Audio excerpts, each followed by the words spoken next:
I forgot the coconut oil. I forgot the coconut oil. The calorie deficit has hit in. Lots of updates. We got the tattoo. I am so pleased with it. I hope you can see it. So it's ARV, Andrei Rostislavovich Veshevnik, which is my full name, and the middle name is, like in Russian we take our father's name and we add a vich to it. So basically for me, it's just a statement piece. So what I find great about it is it kind of was perfect with the tattoo artist. We sat down and I sort of talked him through it, and I was like, I kind of like this. As a person, I'm very like sharp, but at the same time I got a bit of flavor. And we created cursive with an arrow going all the way down, and it just landed really perfectly. And I'm literally in love with it. So just in love. And it was just listening to my heart, and like it felt right. The tattoo studio felt right. It was grungy. It was yummy. He was doing it for 10 years. The person, we really connected with him. He's chosen artistry, and his family was not artistry, and it's just beautiful. Just wow. So it's interesting with the tattoo. I'm very different. Like, I think over time I will get lots of tattoos over time, but each one has to really be connected to my heart, something that I will have on me forever.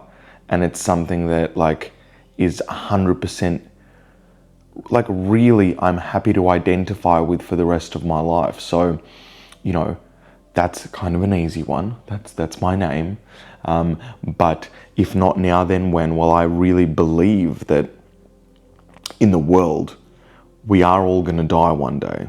And it's so confronting for people to hear that. You get a little like, oh, like life is a horror story. You're born, right? And then they're like, it's a whole new world, and you create life, friendships, and just like, wow, and everything's so beautiful, like a movie, right? Like they're like, and then they did this, and then they did this, and then suddenly things go wrong. Suddenly more things go wrong. Suddenly your friend died, another friend died, family dies, everybody dies, and at the end of the day, you die. So all around you, that is what happens. And that shouldn't upset you. Like, it is the truth. It shouldn't upset you though, because that should set you free, meaning that this isn't a drill. This is not a drill. I really respect your time and your energy to spend your time of your life, of your existence watching this. So every time when I switch on the camera, I'm like, sure, I'll share about my story. Sure, I'll share about what's going on for me. But I'm consistently thinking of, how is this going to make a psychological or a philosophical profound difference in your life to make you live the truest version of yourself? For me personally, when I'm on my deathbed, my last thing that I want is regret. And a lot of people don't regret. We have what's called cognitive dissonance. Cognitive dissonance is when we can so not confront the truth that we tell ourselves that we are good. You'll hear people that say money is the root of all evil because they don't have money. Then you'll have people say, well, at least I had that and the other people didn't have that. They'll compare, at least I had my health, at least I had this. And we all do it to self-soothe ourselves instead of confronting the truth. Like, oh, well, at least I'm a creative, and some people aren't creative, but yeah, my analytical side isn't great. Well, no, operate on your analytical side. You've caught me tired, screwed up, everything is going on. Now with family, what's being asked of me is for the moment just to really let that be its own separate thing. And you'll be able to see live through my experience how I'm actually processing it. But I'm not going to talk about it for the moment in respect to everybody that's around me. And it's something that was asked of me, and even though I want to share, I don't need to share the details, I can share what is live going on for me. I've kind of switched into a more masculine mode, I find. So the good thing is my diet's clicked over into ketosis, which is using ketones. So what a lot of people don't know is when you're running more on fats, anxiety's less, your mood is more stable, it doesn't crash up and down. So carbs like insulin spikes go voomp, voomp, voomp, voomp, and then you're kind of like consistently chasing for energy. My energy's lower, but I'm more stable. So while people around me are unstable and going through their emotions, I have a level of stability, which is good. So it's also good that the shred keeps going, and the inflammation went from the 10 days of eating. And the damage isn't that bad. I'm looking at it, maybe 1 or 2 kilos of fat tops put on, which is not horrible in the scheme of things. It's more than what I would have liked to put on. Like, in theory, I shouldn't have put on much. Maybe 1 kilo of fat would have been okay. So the learning that I've taken from that is, if I'm ever doing refeeds, if I'm ever feeding, etc., what I'm going to do is I'm going to set a calorie limit for myself for the moment. Because when going from lower calories to higher calories, instead of going boom, doom, rah, eat everything, what can I do in the interim? So in the interim, no matter what, I cap it at 3,000. I just cap it at 3,000. Tops 3,000. So look, I move a lot. 3,000 I burn throughout the day anyway. And 3,000, even if there's stuff which is a little bit unaccounted for, it ends up being maybe 3,200, 3,300. Which means that even if I eat like that for an entire month, I wouldn't gain any weight. Maybe 0.5 kilo of fat. Maybe. Right? So it just eliminates the damage, and basically I cannot have the luxury of, when my ghrelin, which is your hunger hormone, is like eat when you're very lean, and you're just switching over to like, hey, no, I'm going to feed you now every day, calm down, I'm going to feed you every day, calm down, I'm going to feed you every day, and then ghrelin kind of goes, okay, I'll chill out. But I was like, ghrelin, feed me, and I was like, all right, let's feed you. I still kept it under control somewhat, but 4,000, 5,000, you know, at the end of the day, that's like a week, and you gained 1 kilo, maybe 1.5 kilos. Like, it's quick. And when you're kind of at lean levels, when you're already like in ab territory and you've got cyrotations everywhere, 1 kilo of fat all over your body can make a big visual aesthetic difference. Speaking of visual aesthetic differences, I'm going to make a judgment call. So I made a judgment call. My heart is trying to look for a specific image, for a specific, like, how do I want to feel in this body? So there's a couple of things. I want to look a certain way to myself and feel a certain way in my body. None of that has got to do with a weight scale. None of that has to do with how much I'm lifting either. You know what I mean? It's not like, oh, I want 100 kilos that I'm lifting or 200 kilos that I'm lifting. There's nothing wrong with that. But for me, spiritually, in my heart, that's not what. So I want to feel a certain way, which means I want to pay attention to how food makes me feel to dial in my perfect nutrition. But as I'm getting leaner, I obviously feel a bit shitter in general because I'm in a calorie deficit. But once I kind of feed back a bit more, I'm focusing on how I feel and how I want to look. Got nothing to do with the scales. Now, I like how I look right now, and I can see exactly kind of the image in my head of roughly what I want my physique to stand for as an art piece.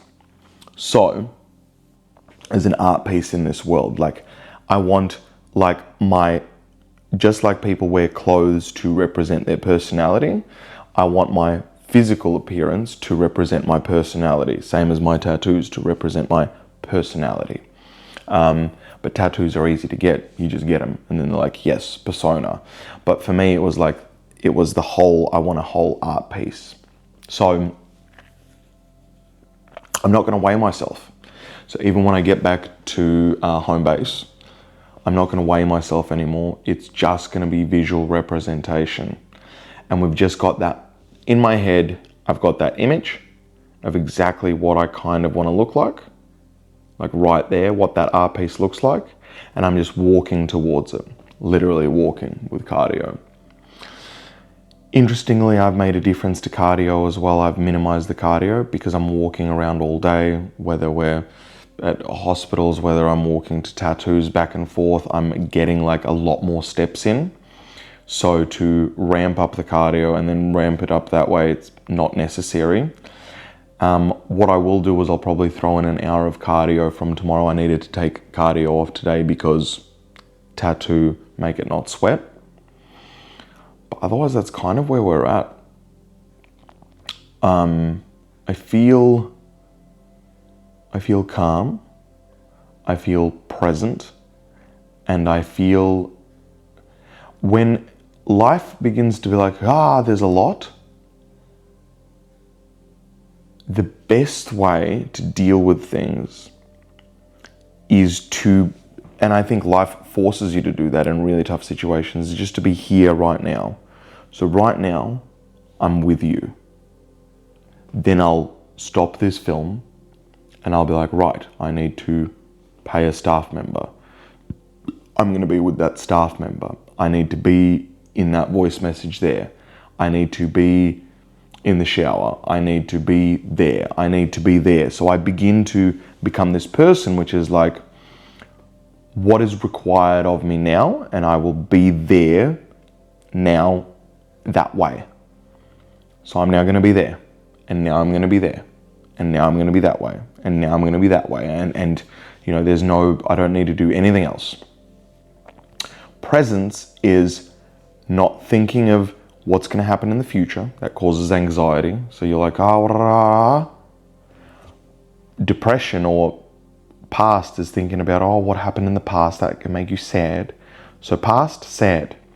Future, present. There's nothing currently wrong in the present. There's nothing wrong with feeling a feeling right now because it's here right now. It's honest, it's true, it's here. So obviously it's better to live in the present full time, but it's interesting that tough moments in life also make you way more present as well. So that's that. 2, I'm in my family's home, and family is they're always worried about you. They're always worried about you. They think you're doing things wrong. Well, at least my family is, right? They think you're doing things wrong. You're not doing things the right way. It's different. It's They're just worried, just consistently worried. And it's like, I think there's a lot of parents that in the new generation have learned that worry is not great, and they can, push away from it a little bit and be like, I need to give my child space to do that. But there's a lot of worry. So a lot of like, you should be doing that, or a lot of conclusions, a lot of opinions, a lot of, I think this is bad. I think this is bad. I think your ex is dragging you down. I think this is that. I think that. I think this. I think this of you. And it's interesting because all they're trying to do is they're trying to keep you safe, but safe in their own worldview. They don't know my worldview. And that separation of like, I have the right worldview and everybody needs to be in my right worldview. And that's just not the case. They don't need to be in your right worldview. They don't need to be in your right way worldview. They have their own worldview. You have your own worldview. And although I think mine is a good flavor, and I think that there is something useful for majority of people, there are certain things that are just absolutely not. I know most people, for example, at the gym are there to build size, build muscle. They love, and I know that's coming weird from me because I have a bunch of muscle just because I was training for 10 years plus. But a lot of people in the gym felt small or maybe bullied in their life or just felt like scrawny, and they actually want to put on some size so they feel confident. Great. That's a completely different worldview to where I see my heart wants to go. So anyway, I've also slept very shittily, like an hour maybe at a time. Like, whoa, an hour here, an hour there, that's it. And like, I hope today I have a better sleep, because real talk, I'm fucked. Like, real talk, I'm fucked. So that'll be okay. Maybe I'll have some more potassium. I've been a bit slack. Maybe the potassium will kind of prop me up a little bit. I'll do that immediately after. If you've been watching videos, potassium is like the golden supplement, but don't have too much of it, you die. So anyway, I hope you're well, and wherever you are,